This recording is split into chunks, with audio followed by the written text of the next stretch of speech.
Whenever I interacted with Kaine, I was reminded about something from my past. Maybe my mind has been confusing her with my sister this whole time. Anyway...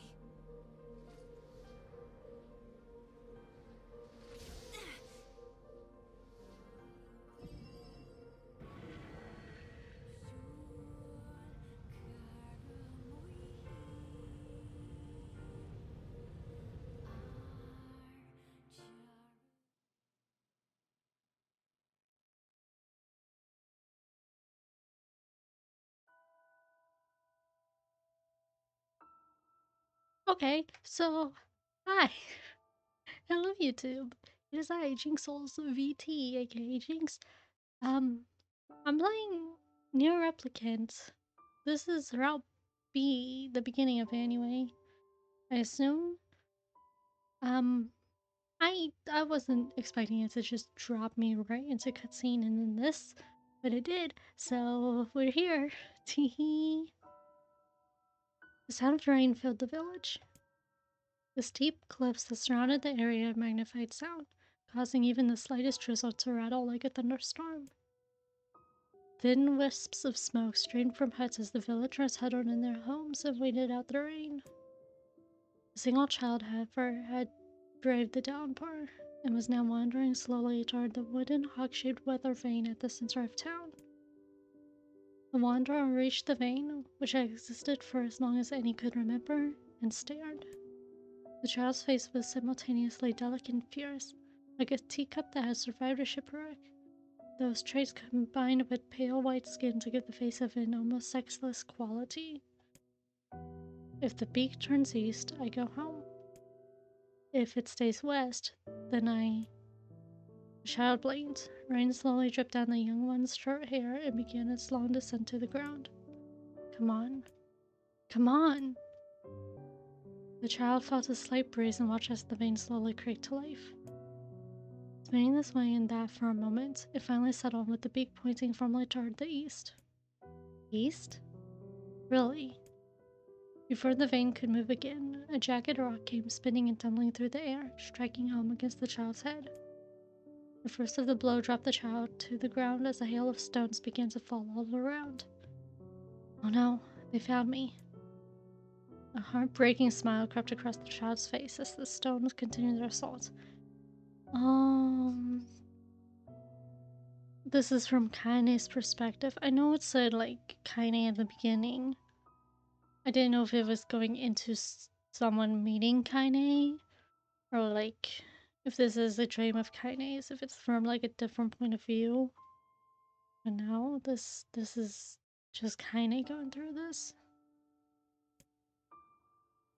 Through the rain, the sound of multiple footsteps grew louder before her voice rang out. Yoo-hoo! Kaine! The voice belonged to Demo, was to follow the bullies in the area. As Kaine struggled to stand, a final stone came skittering across the mud and bounced against her foot. Blood oozed from a cut above her eye and blurred her vision, but she could make out the shapes of Demo and his usual gang of idiots. The boy seemed taken aback for a moment by Kaine's seeming indifference to the blood dripping from her face, but quickly regained his bravado. What's up, freak? You like the rain? You like getting all wet? Or did you finally decide to run away from home? Though she knew it was futile, Kaine turned to leave. Before she could get more than a few steps, the other children scrambled to surround her, cruelty burning in their eyes. Kaine knew those were not the only eyes on her. The tormentor's parents watched from the safety of their homes. She was attuned to this sensation. It was one she had experienced many times before. While some villagers simply turned a blind eye to the actions of their children, many encouraged it openly. In a society ruled by superstition and fear, Kaine was something to be hated, and if possible, destroyed. I didn't say you could leave, freak. Demo's words chewed at her like a worm through an apple. He can't hurt me, she lied to herself. Be strong, be brave, he can't hurt me, he can't hurt me, he can't hurt. Oh look, the little freak's gonna cry. What's wrong? Are you sad that everyone hates you once you're dead? Kaine prayed for the rain to flood down and carry her away from a world that seemed to have no place for her. but if they were gods, they chose to ignore her. As Dima crept ever closer, the clouds began to thin and the rain slowed. Even the weather hates me. I'm useless. A failure. I wish Dima's rock had taken my head off. Kaine couldn't meet Dima's leering gaze. She lowered her eyes and stared at the muddy ground below. Oh, oh, this poor baby. The bully moved forward until he was inches away. She could smell the scent of old meat on his breath. The boy grabbed Kaine's face with thick fingers and yanked it upward. She tried to run away, but he forced her gaze back and jammed his thumb against her eyelid to pry it open. What a fucking... I hope Kaine got revenge. Show me. No. Did you just say no? Demo grinned evilly. You don't say no to me. No one says no to me. Not even taking his attention from Kaine, he called to his cohorts. Come on, guys, let's give the freak what she deserves. As soon as Demo finished, kicks and blows began to rain down upon Kaine. Demo paused, still grinning, as Kaine crawled into a ball and tried to make the pain stop. I don't get you, freak. What'd you act like a girl for, huh? Everyone knows what you really are. Kaine ignored the question, choosing instead to stare at the weather vane. It continued to point east, as if supremely confident about the future I had chosen for her. Go home? Yeah, that's a funny joke for someone with dead parents and no home to go to. Freak, chanted the children. Freak, freak, freak. Kaine closed her eyes and listened to the rain, waiting for the pain to start again. As the clutching hands of the village children closed around her, she bent her mind to the sound of the rain, letting it become her word entirely. The rain fell, but the pain never came. Only when the laughter of her tormentors turned to terrified cries did she dare open a single blood-caked eye. Kaine was shocked to see Demo sprawled on the ground, holding his head and screaming in pain. She could see blood welling from spaces between his fat, twisted fingers. Oh my god, he's crying. He's actually crying. Deprived of their leader, the other children glanced back and forth between themselves, as if waiting for someone to step forward and take charge. When no savior emerged, they began an uneasy shuffle away from Kaine. But the young girl was the least of their concerns. Instead, their attention was wrapped on the ancient woman standing a few feet away. Oh, is this Kaine's grandma? After struggling for breath for a moment, she finally spoke in a voice thick with rage. Ooh, this music.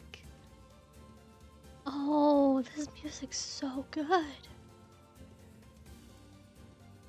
It's like a bitch, don't it? Now I suggest you scat before I throw another one. And any of... Hold on, this is an old woman, right? It's an ancient. I should be using an ancient old woman voice. It's like a bitch, don't it? Now I suggest you scatter before I throw another one. And if any of you little bastards ever touch my Kaine again, I'll do far worse than throw a rock. You can count on it. Oh, I know where Kaine got her beautiful, colorful language from. The old woman crouched down and gently touched the hand Demo was using to cover the wound. Before he could think to protest, she ground her palm into the wound and twisted back and forth. Ooh! Ha! He screamed, leaping to his feet. Stop it! What are you doing? Quit whining. Ain't no one ever died from a scratch. You hit me with a rock, you stupid bitch. A big one. That thing could have killed me. The old woman shrugged. Death is the best cure for stupid. Demo's face twisted with rage at her words, locking his eyes on Kaine. He took a step backward and spat on the ground. Get out! Leave this village! No one wants you here, either of you. Seeing the old woman grab another stone, Demo and his companions turned tail and ran. As they fled, the old woman grabbed her aside and barked at a single laugh. Ha! Look at that fat boy go! Guess he's healthy enough to run from a fight. The woman's smile faded as she turned her attention to Kaine. Kneeling down, she removed her shawl and placed it around the young girl's shoulders, then produced a cloth from the folds of her dress and began blotting at the blood on her forehead. Oh, Kaine, she said. Why didn't you fight back? You're stronger than that lot. The words of her grandmother stung Kaine and she turned away. Don't be nice to me, she said. I don't deserve it. Nothing matters anymore. Her tears, held in check for so long, finally began to fall in the muddy ground below. Oh, my baby. Everyone hates me. They think I cause bad things to happen. They think I'm a freak. I wish she was dead. As Kaine's tears turned to sobs, she felt her grandmother's hands on her shoulders. Despite her advanced age and diminutive size, she was a woman of surprising strength, and Kaine found herself unable to turn away. Don't talk like that, girl. It's a river wide and deep that flows between the realms of this world and the next, and it grants no mercy to any that attempt to cross it. You got a duty to fight until your last breath. Understand? The old woman tightened her grip and tried to still the tremor in her voice. You know the pain of losing someone close to you, Kaine. You know because you survived it. As the words hit home, Kaine was struck by the force of her love for the old woman. As a young child, she didn't even know of her grandmother, but when her parents died, the woman quickly accepted her as her own. Grandma, as Kaine called her, was cunning, vulgar, and quick to violence, and their first few years together had not been easy. But with each year that passed, Kaine and her grandmother had grown closer. However, it was only now, seeing the mud of tears and blood caking her face, that Kaine truly understood the depths of her affection. Here was a woman who had seen hard times, who had seen death, who had fought through all these things and somehow marched on the other side. If anyone could understand Kaine's pain and loneliness, it was her. Do I make you sick, Grandma? Curse not, don't be an ass. Kaine drew her grandmother's moth-eaten shawl around her body and shuddered. My body, it's not normal. If I was normal, then Mom and Dad wouldn't— Hush, interrupted Grandma. I'll not hear another word of this nonsense. You're my granddaughter and I love you. And if folks have a problem with that, they can just go to hell. With that, the old woman reached down and placed a wreath of dried flowers in Kaine's hair. The skill it took to bend the flowers without breaking the stems or losing a single petal was remarkable, and the beauty of it made Kaine want to cry all over again.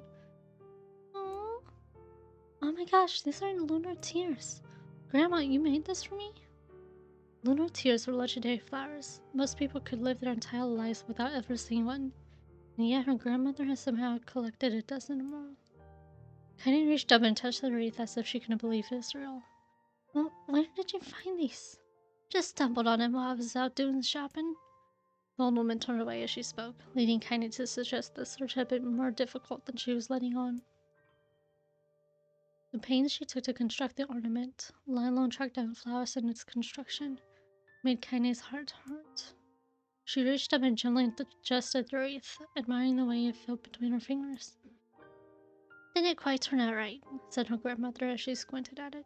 These old hands have scribble with delicate work. It sure looks good on a pretty girl like you. Kaine blushed and turned around. You think I'm pretty? Oh, Kaine! My baby! I wanna hug you. I wanna hug you and hold you close and give you head pats. Curse you all. Curse you are. What a fool thing to say. Thank you, Grandma. And grandmother smiled. We're gonna be fine, you and I, she said. As long as we got each other, we'll be just fine. Kaine took her grandmother's hand in hers, and the two of them struggled to their feet. As they began the long walk home, Kaine gripped the hand with all her might, as if trying to stop smoke from drifting away in the wind. The rain had stopped. Kaine stood beneath the weather vane, watching it spin in lazy circles, no longer caring about the direction it faced when it stopped. I don't need to escape. I have a home now. Grandma loves me and that's enough, even if it's us against the world.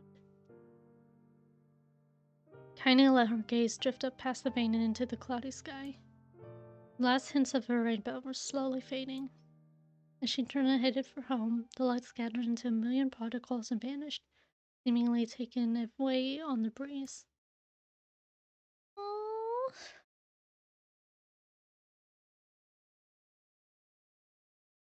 Oh god, is this whole section just gonna be... Okay, we're in the forest of myth again, evidently. Remember to hydrate for this. In the distance, Kaine heard the steady sounds of an axe striking wood. The noise had a purposeful quality to it, as if she was hearing a master woodsman go about his work. The firewood being produced, however, was as far from a work of art as could be. Pieces of every shape and size were being flung about the barren yard with wild abandon. Anyone trying to stack such wood would probably die of frustration before the job was through. Stupid piece of shit axe. Oh, that was the grandmother. Oops. Yeah. Kaine's grandmother flailed away with the axe, filling the air with both splinters of wood and words that would make the most hardened sailor blush. Grandma, called Kaine. That you, Kaine? Yelled the old woman, taking her eyes off the wood for a moment. Don't get too close or I might take your goddamn foot off by mistake. She brought the axe down on a piece of wood, sending chips flying in every direction. One spun past Kaine close enough for her to hear the whistle, at which point she decided to step back. Once she scuttled to a safe distance, she kept her hands around her mouth and shouted, Grandma! Do you need help? I get you water, lunch, or a new axe or something? The axe, poised to strike another wobbly blow, paused in midair. The old woman considered her granddaughter's offer for a moment, then smiled. Tell you what, since I'm doing such a piss-poor job of chopping, why don't you come here take over so I can go get the water? She has been restless lately, I don't want you running into one of them bastards. Relinquishing the axe, her grandmother picked up a long pole with wooden buckets on either end. Gathering water was by far the most difficult of the two jobs, but Kaine knew better than to complain. Once Grandma's mind was set, there was no changing it. Kaine did her best to help with chores, but Grandma took every task that required travel to the village. Though she had a long list of plausible excuses, Kaine knew the real reason. She didn't want her granddaughter to be taunted and harassed by the villagers. Once Kaine moved in, Grandma decided to take up a residence a good distance from the area. Oh, is that where Kaine's little hut is? I take it once her grandmother passed away, Kaine just stayed. Out of sight, out of mind seemed to be the best policy when it came to the villagers and her granddaughter. And rare were the days when but the two of them could be found on the rocky acre of land they called home. Kaine enjoyed the solitude, but harbored a secret resentment that her grandmother was forced to spend her golden years in such a place. After watching her grandmother leave, Kaine turned her attention to the task at hand. She had never chopped wood before in her life, and soon discovered why the old woman hated the chore. Swing after swing of the axe produced only a tiny crack of the wood, and when she finally managed to connect with a solid stroke, the tool embedded itself in the log and refused to budge. Frustrated, Kaine swung the axe around her head and threw it, log and all, across the yard. Damn it! Ah, crap. She suddenly understood the joy her grandmother felt in a good course. Happier now, she picked up the axe, forced it from the wood, and resumed chopping. She had natural skill with the blade, but the task was challenging. The blisters soon began to form on her small pink hands. This is tough, and my logs are all weird sizes. Spitting on her palms, ignoring the pain, Kaine rebarred her efforts. Just as she was developing her rhythm, Grandma returned from the village. Setting down her buckets with a small sigh, she took one look at the logs and coughed out a wheezy laugh. Pretty clumsy, girl. You better practice if you... Oh no. The grandmother suddenly collapsed to her knees, causing one of the buckets to wobble precariously. Eyes wide, Kaine dropped the axe and ran to her grandmother's side. Grandma! The old woman shook her hand and pointed a trembling finger at the bucket. Get the bucket. Can't let it spill. Kaine steadied the bucket with a foot as she knelt by her grandmother. A small bit of water sloshed over the side and made a new home in the hem of her dress, but Kaine didn't notice. Grandma? Grandma, what's happening? Crazed with panic, she grabbed her grandmother by the shoulders and shook. After a moment, the woman lifted her arms and batted Kaine away. Stop that! Just stop! She cried, breathing heavily. Ain't like I'm dying, just tired from the trip is all. Kaine desperately wanted to believe her, but one look at the old woman's shaking hands and worn face told her more than words ever could. My grandmother lived a long, hard life, and it seemed the bill was finally coming due. The time when her grandmother watched over Kaine was ending. Sooner than either of them had feared, the positions would be reversed. The next morning, Kaine came to the side of Grandmother's bed and took her wrinkled hand. Grandma, you're sick and you need medicine. I'm going to the village. The old woman shook her head and tried to rise, but Kaine gently pushed her down. It's alright, she said. I'll be fine. I swear to God, if it's a thing of Kaine left to the village to get medicine, but she got harassed by the villagers, and by the time she got home, they heard Grandma's dead. I swear to God if that's what happened. Because, God damn it, it's freaking... What I know of Kaine, it doesn't end happy. It's not gonna have a happy ending. Yoko Taro, you bastard. Affectionate, I guess. The grandmother fixed her with a gaze that could melt steel. After what seemed an eternity, she finally lowered her eyes and sighed. Well, I don't like it, goddammit. But I guess I should quit being so stubborn, like grow up. The old woman watched as Kaine strapped on her boots and made her way down the road to the village. Hours later, as an unseen sun made its way across the dark and rainy sky, she was still watching. Kaine moved at a brisk pace, checking pockets every few minutes to make sure the money her grandmother gave her was still there. Every noise caused her to spin on heels, making sure she wasn't being being stalked by a shade, or worse, Demo and his gang. But she encountered neither tormentors nor shades, and Kaine finally found herself at the entrance to the village. The few adults she could see glanced sideways at her, then muttered to each other behind raised hands before slinking away into the shadows. Her heart racing, Kaine took a series of rapid, shallow breaths and tried to calm herself. I have to free myself. I have to help Grandma. I have to be strong. She chanted those words to herself over and over as she slowly made her way. Finally, her eyes settled on a rotund older woman who was angrily waving her arms in the air and telling anyone who would listen exactly what she thought of Kaine's presence. Hey, lady, said Kaine with a bravado she did not fear. Where's the apothecary? The woman's flabby cheeks shook in bewildered anger. How dare this thing speak to me, they seemed to say. But Kaine saw that her eyes held a different emotion. Fear. Yeah, we're both scared, lady. Trust me on this one. Which way? Kaine repeated. The woman pointed to a small building to her right, before hitching up her dress and stumbling off in the other direction. Kaine cringed, expecting a stone to come flying from the assembled crowd, but none came. Her mind was filled with a strange sense of pride as she made her way to the apothecary, but the new emotion had little time to take root. For as soon as she opened the door, she noticed a familiar customer at the counter. Oh, is it gonna be this fucking asshole? Yep. It was Demo. He'd clearly been sent here on some kind of family errand because his gang of followers were nowhere to be found. Oh my god, he sputtered. What are you doing here, freak? The answer was delivered without farce, and Kaine happily ignored it. Stretching on tiptoes to see over the counter, she asked the shopkeeper for the medicine. Heh, barked Demo. That old bitch finally keeled over. Go to hell, Demo. The boy's eyes grew so wide they seemed ready to fall out of his head. But before he could fly a comeback or worse, a punch, the apothecary told them to knock it off before he kicked them out of the store. Demo slunk out of the shop, cursing Kaine under his breath. Once he was gone, she allowed herself to breathe once more, taking a brief tour of the shop while the owner prepared her medicine. Countless tiny bottles filled the cramped store, each with a label written in some indecipherable language.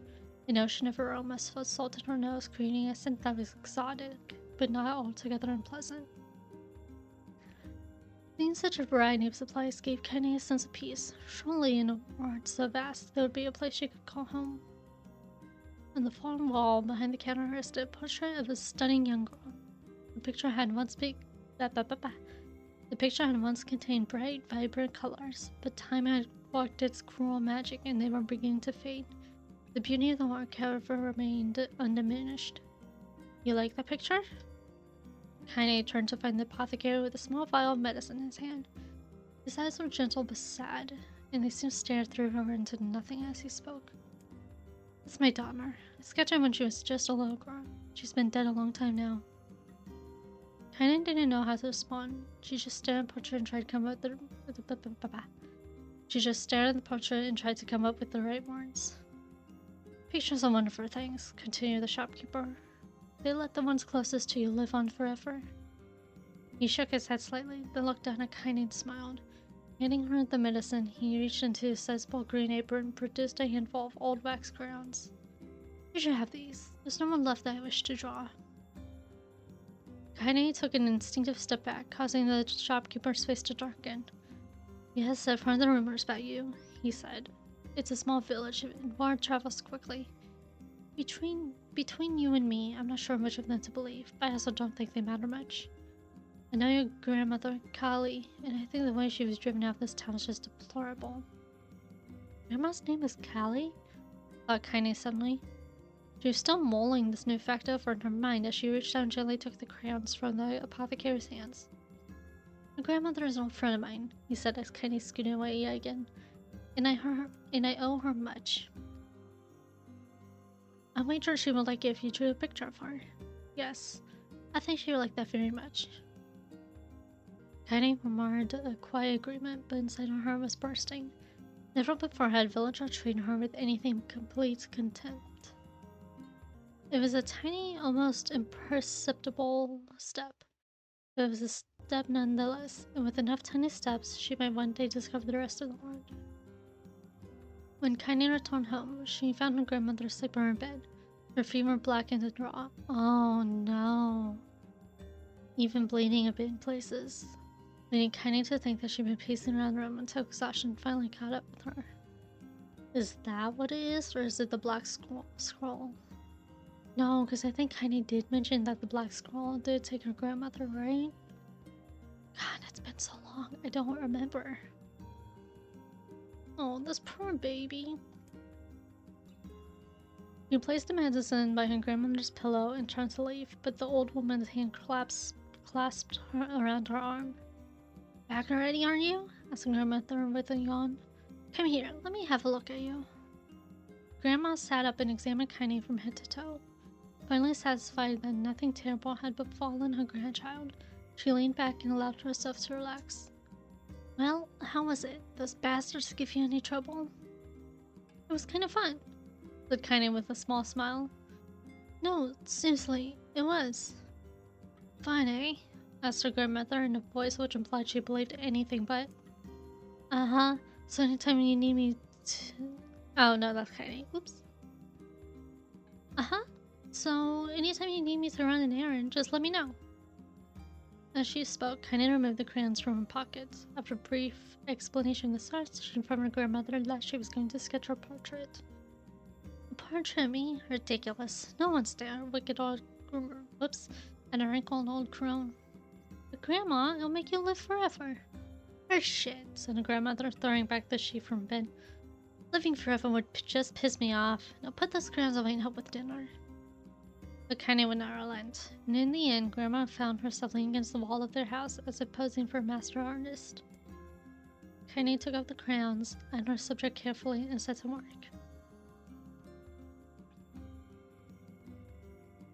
Just as the grandmother was about to nod off, Kaine finished the piece. After staring at it for a bit, she released it from her grip and let it slowly drift to the floor. It's terrible. It doesn't look like you at all. I'm sorry, Grandma. I thought these crayons would, you know, make drawing easy or something. The old woman's eyes narrowed at her granddaughter's disappointment. Let me be the judge of that, she said, ignoring the pain in her back and reaching for the paper. The sketch could have been a person's face.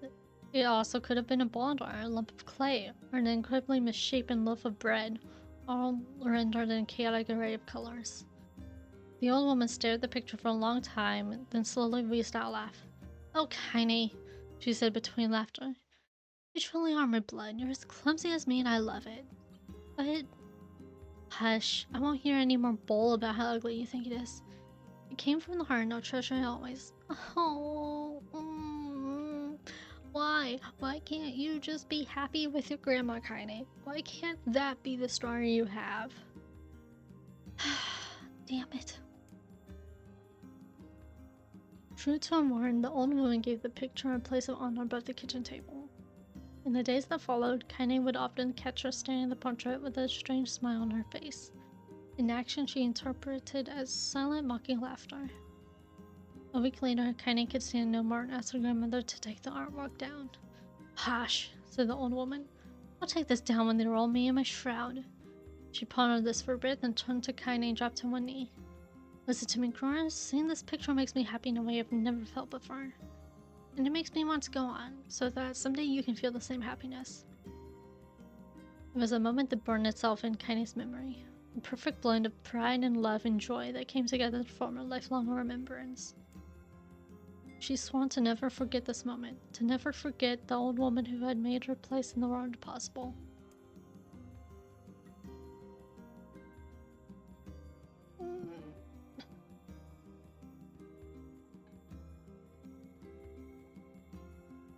Time moves on, people and memories move in and out of life, like ghosts through a hole. But this moment will be different, Kaine swore, because I remember it forever. Forever. Oh, I don't want to do this. This is gonna suck.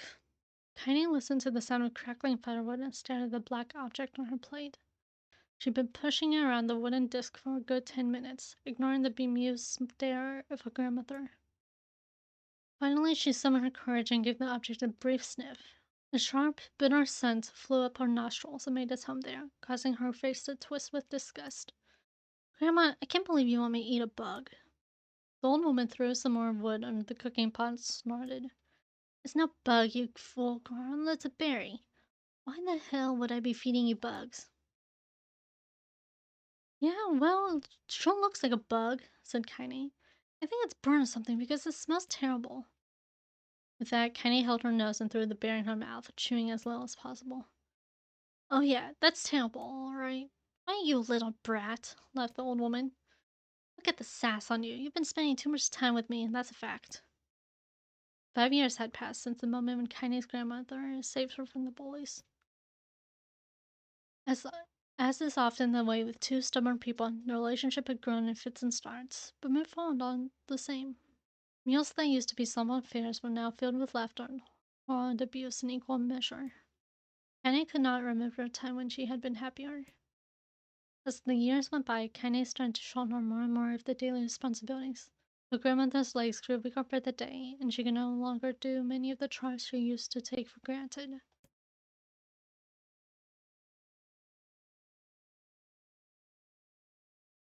And so this morning found Kaine lacing up her work boots with a breakfast of burned berry rolling through her belly. Is this why Kaine could eat those poison berries? Because she's just worked up a tolerance from her grandmother's shitting cooking. Where are you going today? Asked Grandma suddenly. Kaine looked up surprised. The old woman rarely asked for specifics anymore. Well, I was gonna check out the kelma tree to see if they were ripe. I thought we could make some jam or something. And I'm going to pick up some flagstones, so I need to take the wheelbarrow. Flagstones? What the hell for? Kaine stared at her grandmother, then held out an arm and swept it around the home. Constructed mostly of cloth wrapped in rubble, the old place sagged like a boxer in the final round. Grandma, a dying cat could shoot through this house. I'm going to build a stone wall so we have some protection. The old woman laughed, exposing her toothless grin to the world. God damn, Grant. If a bunch of thieves want to ransack this old place, let them come. Ain't got nothing worth stealing anyway. I'm not worried about thieves, I'm worried about shades.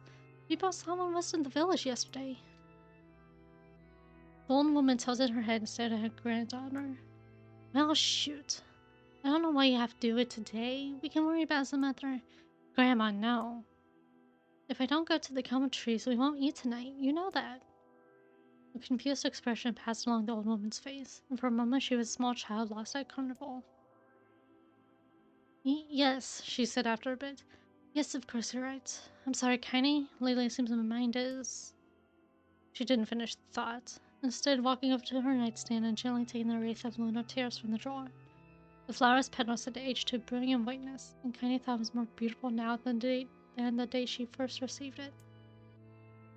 You're gonna be a true woman soon, Grandma said as she placed the flowers in the girl's hair. So that means less chatter about shades and building defensive walls, and more talk about how beautiful you've become. Annoyed, Kaine reached up to remove the garland, but the look on her grandmother's face stopped her hand. You're a beautiful thing, said the old woman, and there ain't another like you in all the world. Very proud of you. Oh. Okay, Grandma, that's enough goddamn compliments for one day. Such a mouth on you. Where did that come from?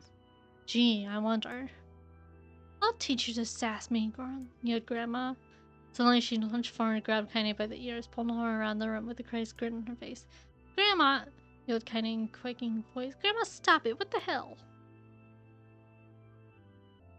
The old woman stared at her and blinked, then slowly held her wrinkled hands out as if it was the first time she had ever seen them. I don't know what happened there. I'm sorry. Gora Simpson remained just... Kaine thought the look on her grandmother's face was the most heartbreaking thing she had ever seen. Listen, she began, maybe I should stay home after all. No, I won't let you stay here to keep an eye on an old codger like me. You go get your fruit and your wall and whatnot. I'll be fine. And when you come back, I'll have a nice grasshopper dinner ready for you. Kaine rolled her eyes, then kissed her grandmother on the forehead and made ready to depart, trying desperately to ignore the worry that was gnawing at the walls of her heart. Kaine could feel the old woman's eyes watching her as she moved down the path. Don't turn around. Don't turn around, she told herself, but in the end the temptation was too great. She spun on her heel for one final look and saw a small, bent woman standing from a ramshackle hut with a sad expression on her face. God, she looks so old now. It's like the wind could reach down and just carry her away. Kaine worried about her grandmother all day, causing her mark to suffer. The little fruit she could collect was tossed carelessly into a wheelbarrow, and she only found a couple stones before losing interest in the project. Finally, as dusk approached, she decided to call it a day. Cursing herself for the lack of focus, Kaine pushed the nearly empty wheelbarrow back down the path. As she crested the final hill, she suddenly froze in place. The wheelbarrow fell from her fingers and collapsed on its side, sending a few pieces of wrinkled brown fruit rolling back down the hill. Her gaze was transfixed by a thick black cloud that hovered just ahead. Tracing its path with a finger, Kaine suddenly felt her stomach knot in on itself. No. Oh gods, no. Oh no. What? I forgot, that's fucking Demo that did this shit. My grandmother's house was ablaze, the flames licking up as if trying to touch the sky itself. Grandma? Grandma! Kaine ran then, faster than she had ever moved in her life. Once she tripped on stone and went sprawling into the rocky ground, but she leapt to her feet and continued running, unmindful of the blood that spilled from her wounded hands and knees. As she got closer and closer, Kaine's mind began to race in time with her footfalls. It's too dark. It's too dark, not just fire. Can't be fire, too much smoke. Gotta save her, gotta save her. She burst into the front yard and came to a sudden halt, her worst suspicions confirmed. The smoke from the fire was mingling with the thick, inky blackness of enormous shade. Ah, okay. The shades. Okay. The massive creature supported itself on 3 twisted feet, and she balanced the remains of a large armored tail. Scales, horns, and claws sprouted from its body in a random, chaotic pattern, giving it the appearance of a lizard designed by some insane god. Then Kaine let her inflict his tail, sending small whirlwinds spinning around the yarn. For a moment, the creature retreated into shimmering inky blackness, as if her mind was unable to comprehend that such a thing could actually exist. But then the smell hit her, a blend of rotted meat excrement, and the horror became real once more. The creature bellowed again, and this time Kaine responded with a scream of her own. Alright, you bastard, she thought as a scream echoed off the high cliffs around them. It's you or me, let's go. The shade eyed Kaine with bemused interest, then it began looking from her to the house and back again, as if urging her to look at the destruction it had so gleefully wrought. With dread building in her heart, Kaine glanced toward the house. Through the smoke and flames, she spotted small figures struggling to escape the ruins. Grandma! The sound of her voice, the old woman began waving frantically. She's alive, thought Kaine. Alive! Kaine's legs sprang to life as she raced across the yard toward the flaming wreckage of the house. Before she could advance more than a few steps, the shade opened its mouth and let out all powerful enough to uproot trees and send them flying. The blast sent Kaine tumbling through the air before smashing her against the rocky earth. Stars danced in front of her eyes as she tried to remember how her legs worked. Get up! Get up! Get up, get up, get up, get up now! As Kaine struggled to her feet, the shades stomped toward the house and pinned grandmother to the ground with the tip of a claw. Oh, god damn it. This is probably the lizard shade that was like kind of first boss, I think? I don't remember. But this is probably the lizard shade that I ended up fighting with Kaine.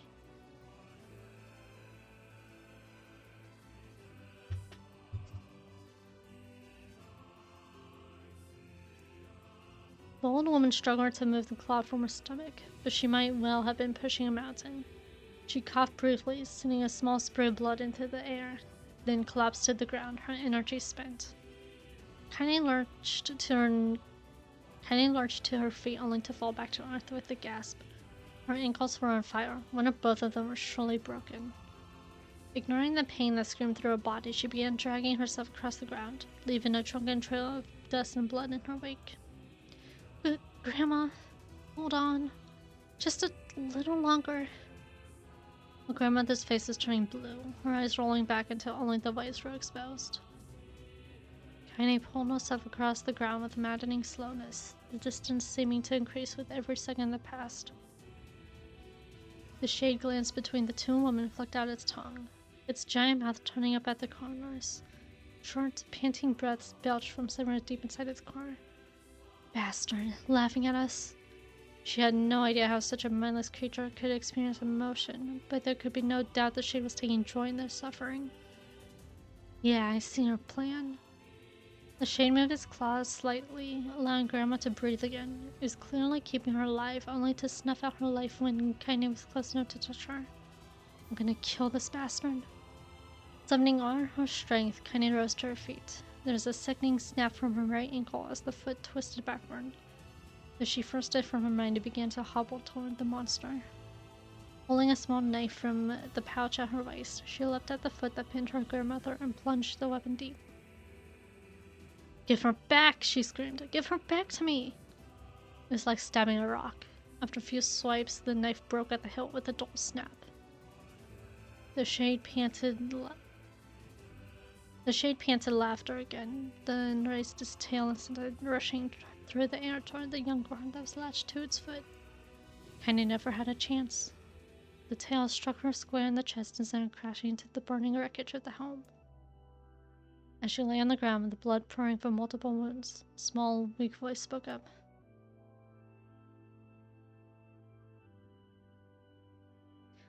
Kaine? Kaine's vision blurred, but she forced herself to focus on the sound. Finally, her eyes cleared enough for her to make out Grandmother's hand reaching out to her through the smoke. Grandma? Kaine, you gotta run. You can't pass this one. Kaine grabbed the hands and held on with her strength. Grandma, come on, we have to go. The old woman coughed loudly. One of her hands slick with blood slipped from Kaine's grasp and thumped to the ground below. Grandma, no, no! I said run. God damn it, you have to get through. The thought would stay forever unfinished. Before she could say another word, the shade's clawed foot descended, smashing through the remains of the roof and down upon the shattered figure of the old woman. Blood oozed from gaps in the creature's toes as the terrible putrid smell assaulted Kaine's nose once again. She stared at the foot, dumbfounded, convinced that what she was seeing could not possibly be real. When the creature finally lifted its appendage, all that remained underneath was a twisted, unrecognizable mass of rubble and red. Her grandmother was gone. Kaine blinked, trying to feel the hands which had been in hers just a moment before.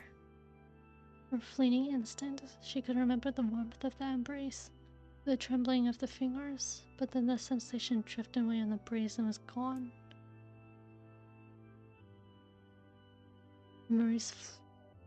Memories flashed through Kaine's mind, one after the other, faster and faster until they became a meaningless jingle of noise. Kaine screamed then, a thunderous sound that echoed off the cliffs and seemed to roll away forever. The shade eased forward, black ichor pouring from its mouth and dissolving into smoke on the ground below. The earth shook with every step as it crept towards its prey. Kaine's body slowly rose as if controlled by a mad puppet master.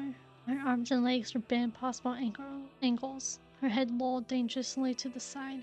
Yet somehow she managed to stand. Staring at the shade, her eyes began to glow with a deep fire red.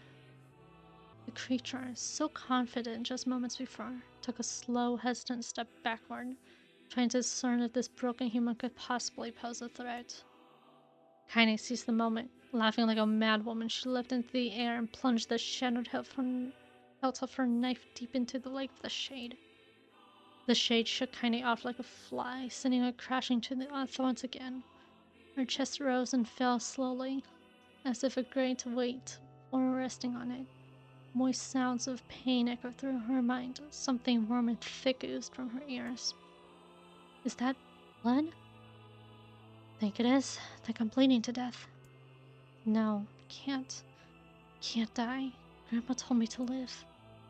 Deep inside Kaine's mind, something finally broke. The sound, the pain, the smoke and flames, all of it faded away until all that remained was a single incantation repeated over and over again. Kill it. Kill it. Kill it, kill it, kill it, kill it, kill it, kill it, kill it, kill it, kill it, kill it, kill it, kill it, kill it. Kill it now. As the spark that was Kaine slowly began to flicker and die, she felt her desire to kill and her desire to live blended in one. The distance between heartbeats grew longer and longer and longer. Ooh, god damn. That was neat. That was a cool little backstory of Kaine. Welcome back, Kaine. Good morning. Oh, right, this bitch shows back up. Yeah.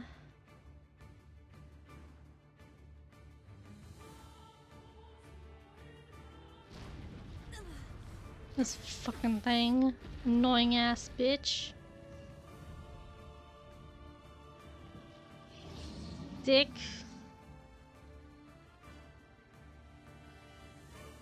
Oh shit, am I actually fighting it? Oh, okay. Fuck, I don't...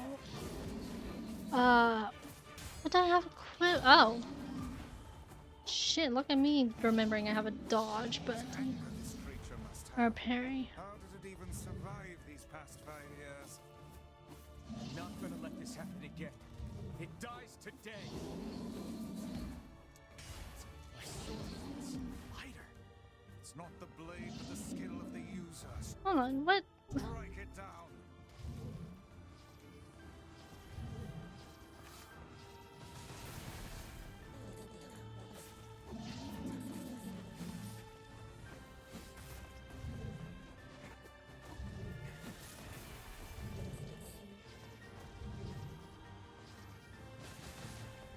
Okay, the other tentacle's gone away. You did not lock on to that one. And then...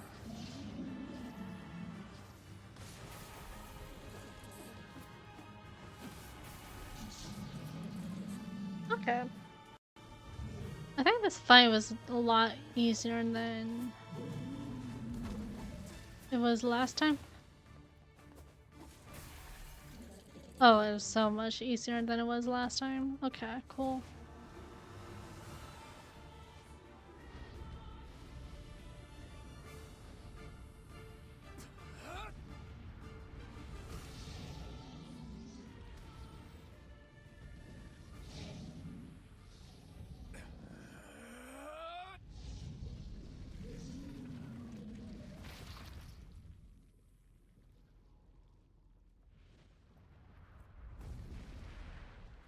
Nice. Oh, I'm gonna have to fight this thing so many fucking times, huh? Because each new route's gonna begin from this section, isn't it? Hi, Kaine. Oh, another one. Another one. Gently, weakly, softly. The shade from that tormentor was dead, turned and stomped off toward the horizon, stopping along the way to below one final roar. Couldn't it kill it? Shamed beyond imagining, Kaine tried to turn her head to the side, but only succeeded in coughing up a huge gout of blood. It was getting difficult to see, and only after a moment of fierce concentration did she realize that her left eye was gone. Laughing to herself, she turned her remaining eye to the ruins of her home and noticed a ragged stump of arm resting a few feet away. Yeah, that's mine, she thought with a mad giggle. This is gonna make clapping a real bitch. Ha! Cried a sudden voice from the depths of her mind. Finally gonna die, are you? Well, you had it coming. Go to hell, Demo, she thought at the unseen assailant. Go to hell before I pluck out your eyes and feed them to a dog. The voice of her childhood terror evaporated into smoke, only to be replaced by another more recent voice. Hold still, said the apothecary, materializing from the ruins like a ghost. I want to draw you, that way you can live forever. No, stop. Don't want to live forever. I want to die right here. I see, he said quietly. Well, if that's what you want. The spectral shopkeeper fluttered in and out of existence for a moment, then produced a piece of paper and sketched quickly. For a few seconds, he turned the page to Kaine and smiled. Since you rejected my offer, I decided to draw someone else. It was a picture of grandmother, real as life. Kaine opened her mouth to thank the man, but stopped as the picture began to blacken in the middle. Before she could say anything, dozens of multi-legged insects began to swarm across the image, tearing at it with sharpened pincers. Stop! No, don't hurt that picture! Kaine reached out with her remaining arm and waved futilely at the air. To her surprise, the insects fell off the picture into the ground below, where they vanished into tiny black tendrils of smoke. Relieved, Kaine turned her good eye back to the picture, only to open her mouth in a silent scream. The sketch now showed her grandmother as she truly was, a smashed, unrecognizable lump of nothing. The apothecary smiled and broke into a jolly dance. See that? You cried as he danced his jig. It's perfect now. She looks just like you. Ha-cha-cha-cha! I look like that? Oh god, I'm gonna die. I'm gonna die.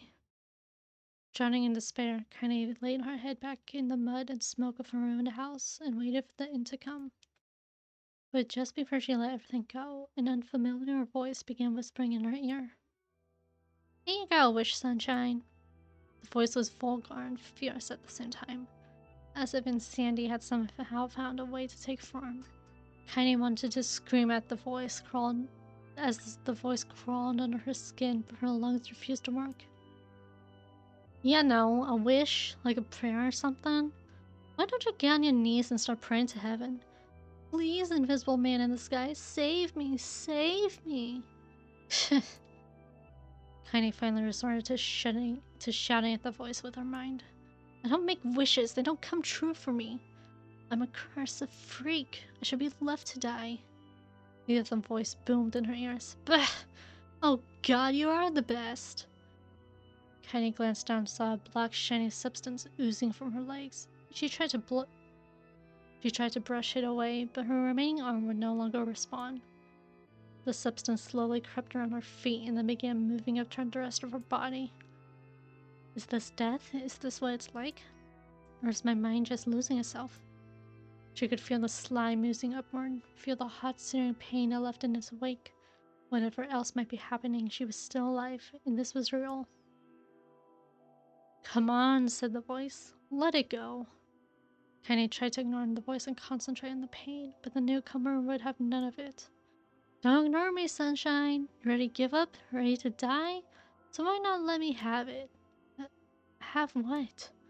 Your body. Come on, give it to me. Give it to me. I want to stand on the ground, feel the rain, taste the wind.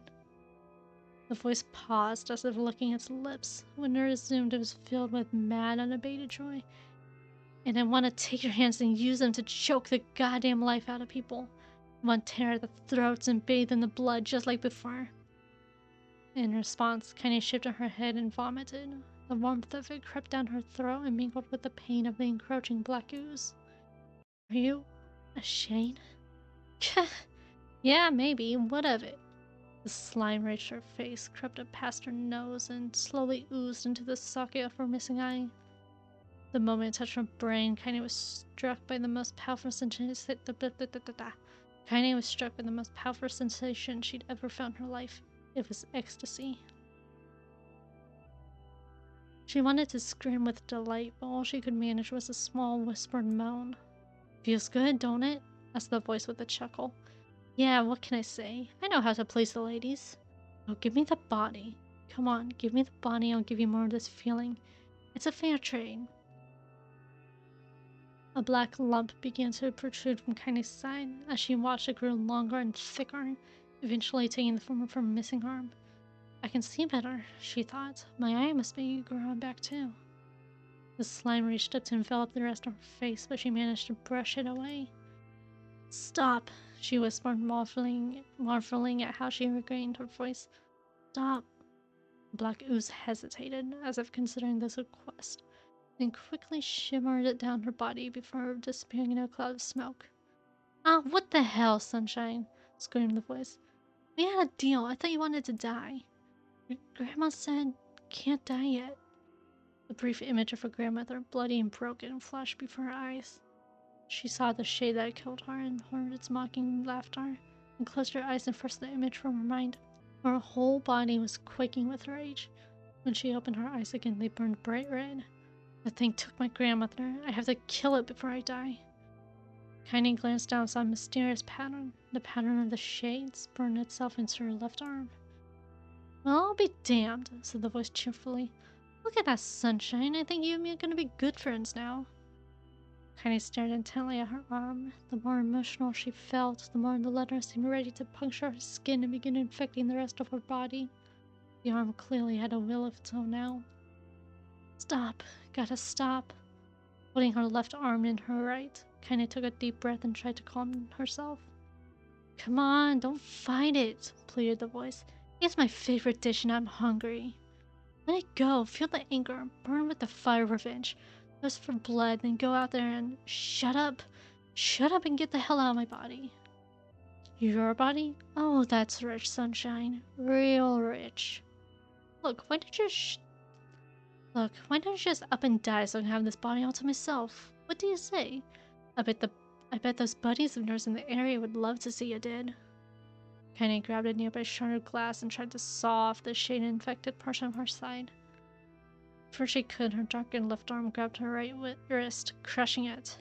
Kaine screamed and dropped the shard as the sound of bone crunching on bone filled the air. Stupid idiot, Goran, you're possessed now, Sunshine, and there ain't no going back. The voice laughed again, a loud, long wail that seemed to go on without end. Possessed? Whispered Kaine. Yeah, possessed. Me? I got what you might call a timeshare arrangement. Remember how folks used to think you a freak? Well, wait till they get... I hate that. Why? Wait till?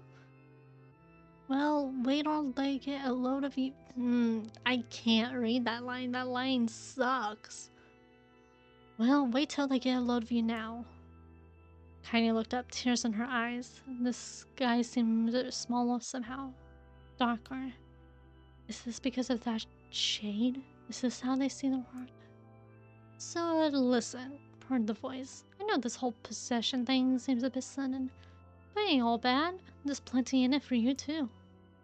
I'm a power for a creature, Sunshine, and now that power belongs to you. You got enemies? People you want to kill? I can make it happen. That little fat kid who kept picking on you? That big old shade that squished your granny? Wrap him up in their own assholes. No more abuse for you, Sunshine. No more pain. Oh, wait, said Kaine. You're a shade. Why would you help me kill another shade? What, you think I'm some kind of racist? Some killing snob? I don't give a good goddamn who you murder, honey pants. I just want to drink from the well. Kaine considered this as she struggled to her feet, the power of the shade coursing through her. The smoke from her house was drifting away with the wind, and she enjoyed the way the cool evening breeze felt on her new left arm. After a long pause, the voice spoke up again. So, how about it? You and me, we could have some good times together. Look, I'll even take care of the bloody part if you don't want. Fuck off, asshole, muttered Kaine. I'll handle the killing. Screamed the voice. Look at you go. Oh, sunshine, we're gonna have so much fun. Listen, my name's Tyrion, and if you ever need me, I'll just be hanging out on this piece of meat you call a heart. Now get to it. The more you kill, the more your heart turns rotten and sour. And I like rotten and sour. Kaine found herself nodding at the voice. Yeah, she said. Yeah, I think this can work. I'm gonna find that Shane, I'm gonna strangle it with its own guts. And when I'm done, I'm gonna do the same to you, Tyrion. Count on it. Heh! Left Tyrion. I've shit bigger than you, so good luck with that. Oh, and hey, one more thing. Right now, you and me are sharing this body, but if you ever run out of hate, if you ever, go soft, then I'm gonna take over everything. So keep on killing, Sunshine, and watch your back. The voice grew fainter and gradually faded away, fading to somewhere deep inside Kaine herself. Kaine waited until she was sure the voice was gone, then waved her new left arm around a few times. It feels perfectly normal, she thought. It feels like mine. Desperately, she began poking and prodding at the new limb, determined to find something wrong with it. She didn't want it to feel normal. That would mean the creature inside her had already won. I'm not a Shane, I am Kaine. Repeating this mantra in her voice, in her mind, she slowly began digging through the rubble of her house, being careful to ignore certain red-stained spot in the corner. Finally, after what seemed like an eternity of heartbreaking work, she found what she was looking for. It was the wreath of lunar tears. Though it had been through hell and back, the garland's petals were as bright as ever. Kaine started to place it in her hair, but slowly lowered the wreath and stared at it. I'm sorry, Grandma. I'm so sorry. I don't deserve to wear this anymore. I'm possessed, corrupted, a freak. And this time I don't think there's any going back.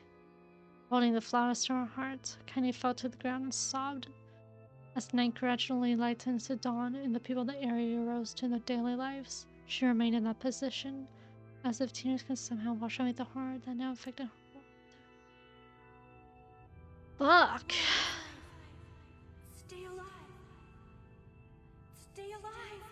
God damn. Oh. Kaine, you gotta live. You gotta come back to us. That was heavy. Jesus. Hi, Kaine. Good morning, Kaine. Welcome back. Oh, hey. Oh, that's why her leg and arm are wrapped up. Oh. Wait, does she have two different eyes? I didn't even pay too much attention when I did the zoom in. You were the one calling me, weren't you? You still recognize me? Of course. I knew you right away. Thank you, Kaine. Welcome back, Kaine. Well, you grew up. So, how long has it been? 5 years. No, her eyes look the same. Unless there's like something hidden underneath her bangs. Shit. That's a long time.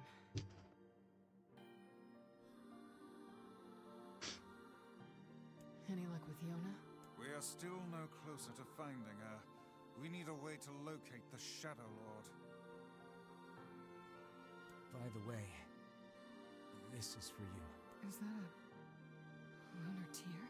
It's not as good as your grandmother's, but I tried.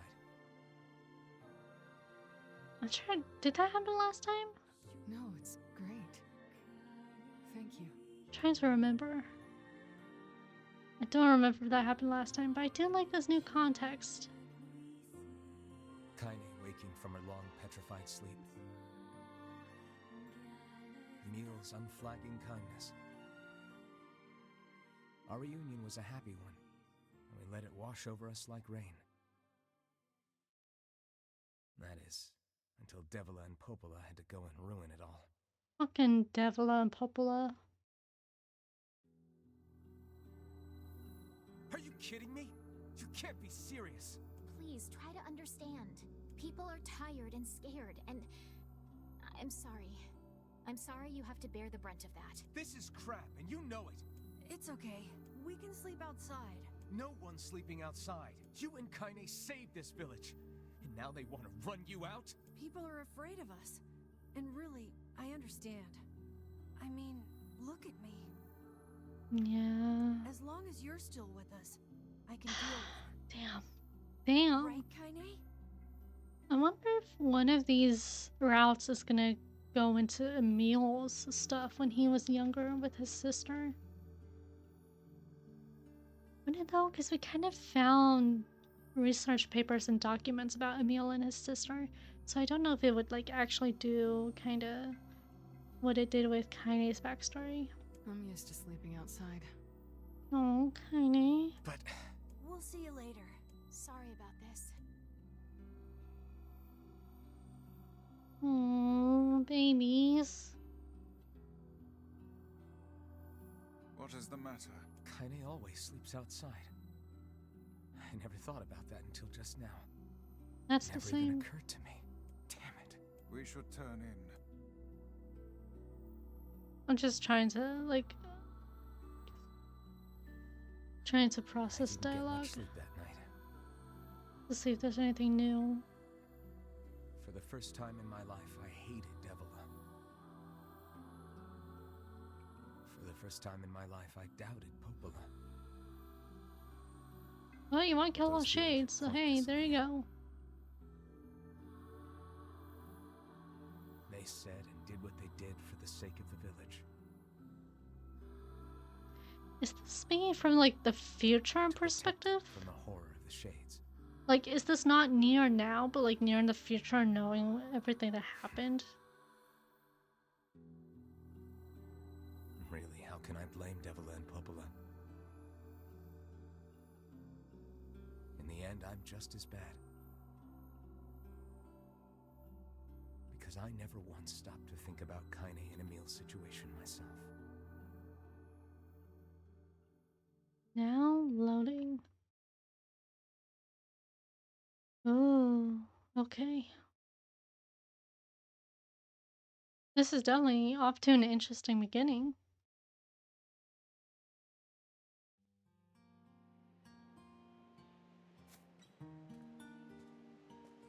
Oh, is this just the cutscenes?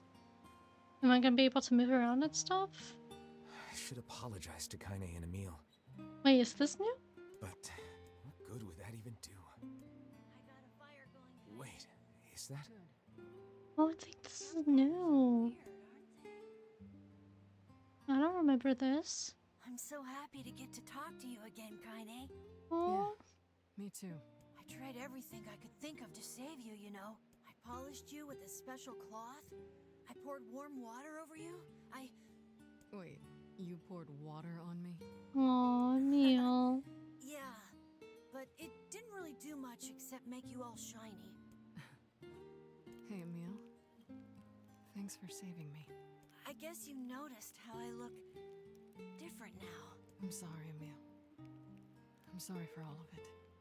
Well, I mean, this new form isn't all bad, you know?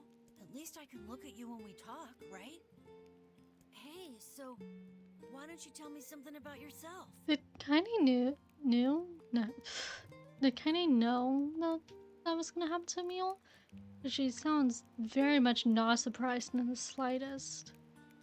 And the way she apologized also made it sound like she might have known something.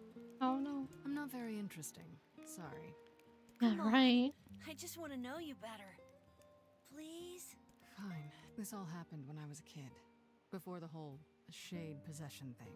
My body is different. villagers found out about it, they started treating me like a freak. But one person, my grandmother, accepted me just as I was, no matter how bad things got. She gave me the strength to keep going. She's really special to you, huh? Yeah. Oh, Aww. hey! That gives me an idea. Since we cured your petrification, we should start looking for a way to cure your possession in my body. I know we can do it if we all work together. Heck, it'll probably be super easy. Let me guess. More warm water? Okay, can we just forget I told you about that? Oh. Oh. Love my babies.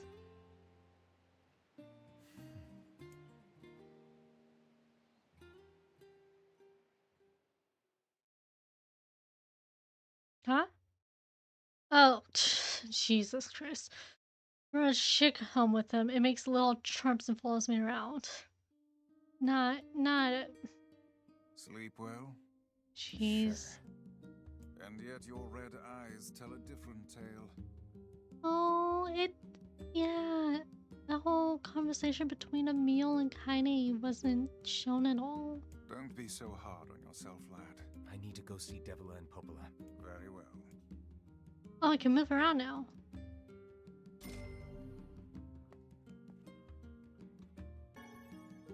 Goldman. Yeah, I'm not planting anything What and I'm might that done. be? It's Mom's diary. Oh. I've not heard you speak much about your mother. She got the black scrawl and died when I was little. My apologies for bringing it up. It's all right. I can barely remember her face anymore. This is the only thing I have left of her. Reading Can I it read helps it? remind me of when we were still a family. Can I read it? See. But the final entries get a little strange. Oh. In what way? Well, here, take a look. Oh. Okay, just saved. Say there, can you not hear me? What the hell? Ooh. Hello? Why are you standing about like a slack-jawed ninny? What? Sorry. Felt like I was dreaming or something. Sleeping on one's feet is quite the What? talent indeed. What? Come now, there's the door. Right. Let's go. What? What? Huh? What? Huh? What's happening? Hello? What the fuck did Roy mean by there's not many changes? What is this shit? Hello?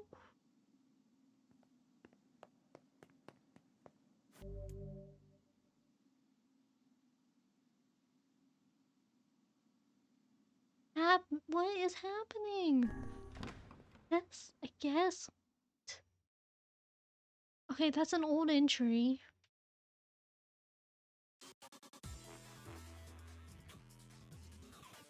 This is the part of the recycled vessel. Great to avoid the destruction of all. I'm sorry. Hold on, what fucking magic do I have right now?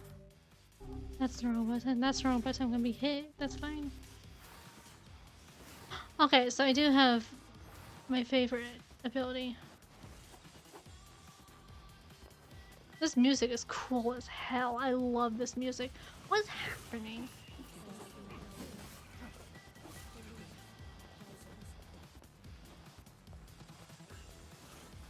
This is the mom's diary, right? Going out.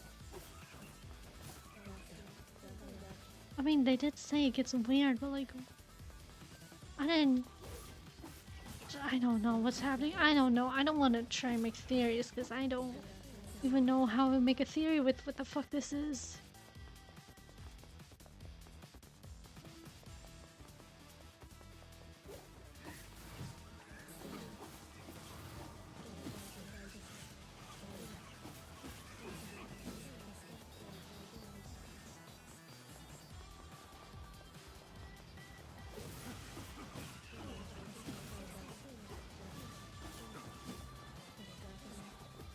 This music is really fucking good though. I really love this song.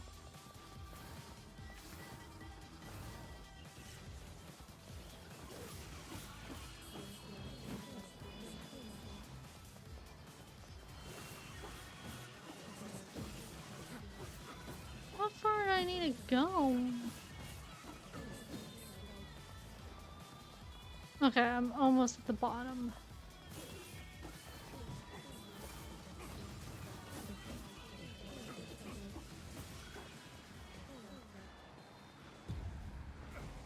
Ouch. Oh, that's high.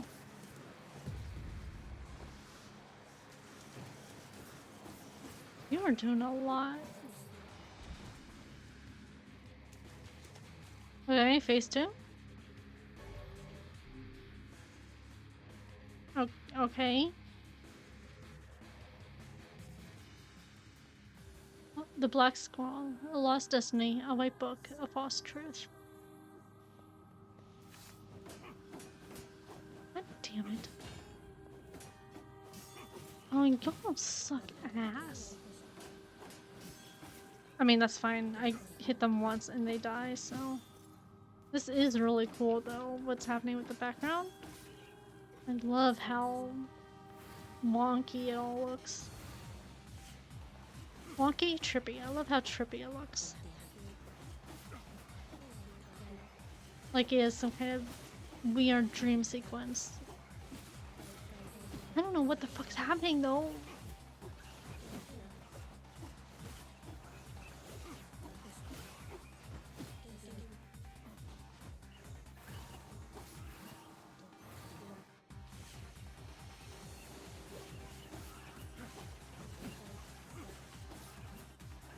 Oh, I'm back here.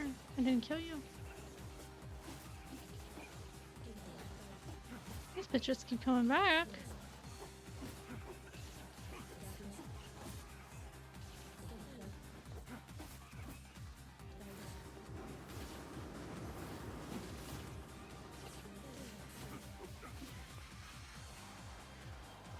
It is a bit difficult to see the shades though because of the color. Thank God I'm not doing my overlay thing. I feel like my model will just be a mess. Nier and Feisty are always together. He says even though they are Yolanda, they're actually good friends. I feel like I've seen that. Soldiers saw calling forth white death. They are legion that's would plunge the world into darkness. Why am I in the mansion?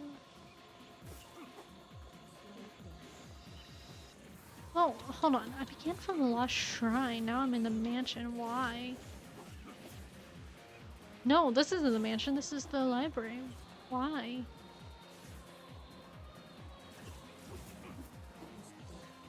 How did I get from the lost shrine to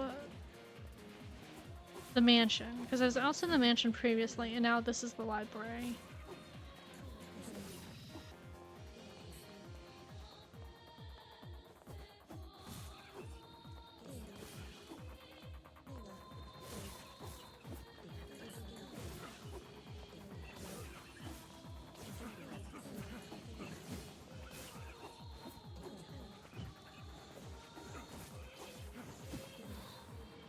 Okay, these bitches just keep teleporting around.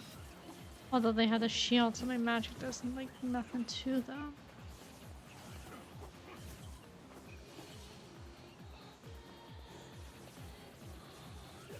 That's fine, I'll just keep Beyblading around then.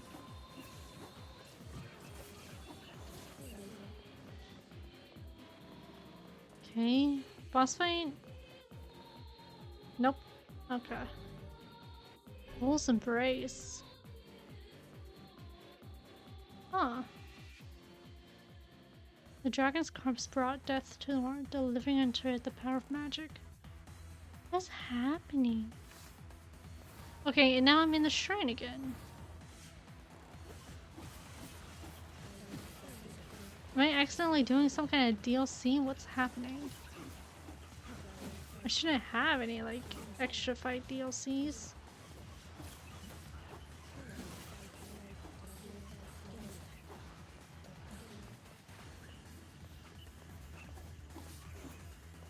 Ouch. Ah!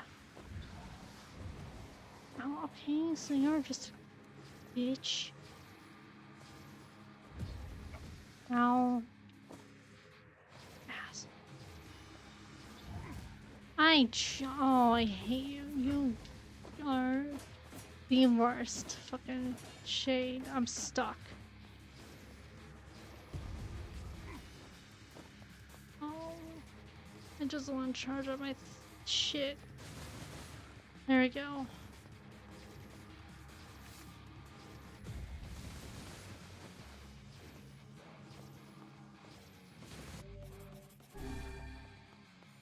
Do I have my white moonflowers? I do.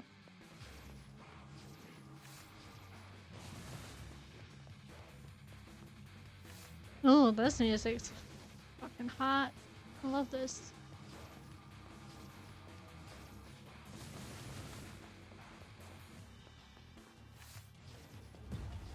Oops. Okay.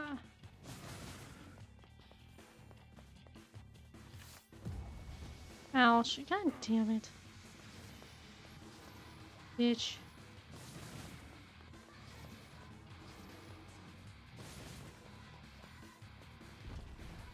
Dick.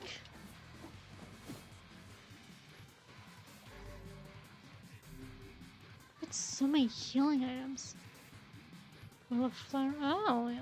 I decided to look for the flower on my own and cause trouble. Black sickness stains the future. The journey to return to soulless vessels. Oh. Where the hell am I now? Oh. Okay, now I'm in this fucking temple. Why? Woo! Really?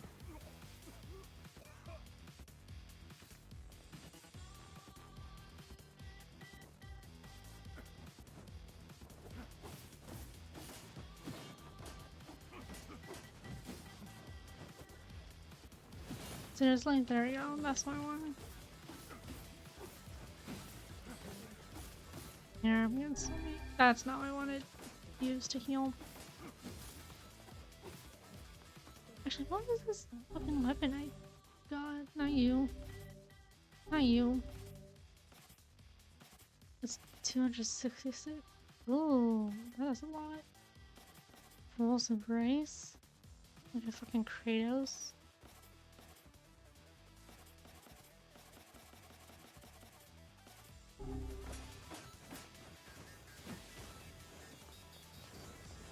Oh, wrong ability.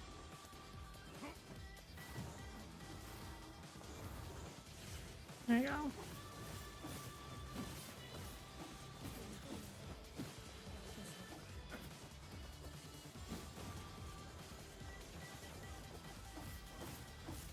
Bitch. Let me just do this so I can pick up. Okay. What? Okay. Are you? I have hands. Reach out and grab the fucking platform. Ow.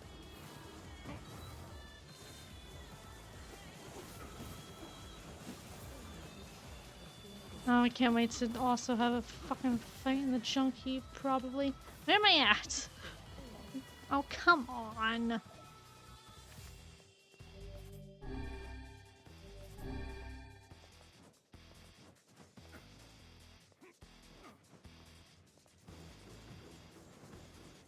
Oh, motherfucker. Oh, this game. Do I love it?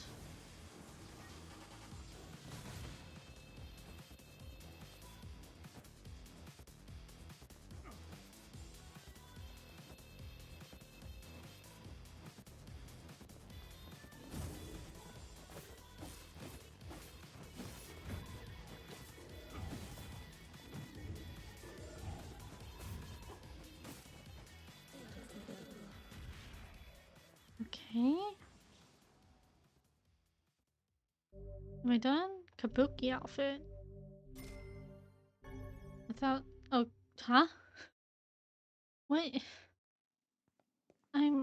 What? What's happening? What am I doing?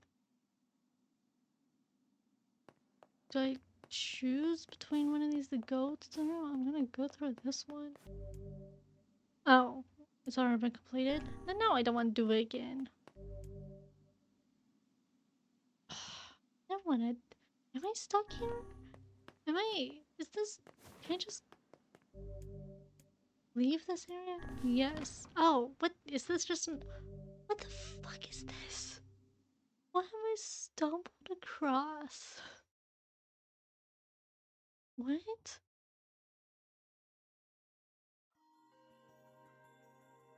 My word. Something wrong?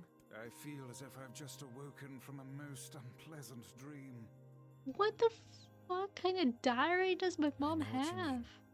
That happens to me whenever I read it. It's gotta be a reference to the other Nier, right? Because I know there's this Nier Replicant that I'm playing, and then there's gotta be a reference to another Nier Replicant. I don't know. I've been going for like almost an hour and a half. It's gonna be an hour and a half by the time I get to my outro thing. But I am gonna have to cut down quite a bit.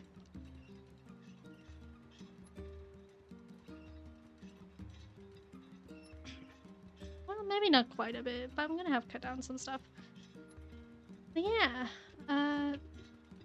let me do this so we don't have to listen to it.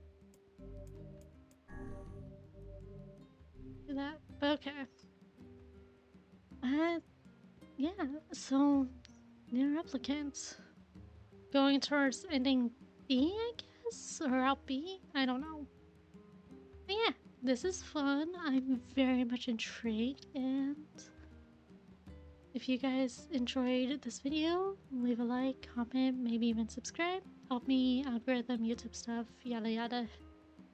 And please try and take care of yourselves. It's difficult, but you deserve it. Hydrate, eat something if you haven't, do a stretch, posture check. Just take care of yourselves, and I'll see you next time. Bye!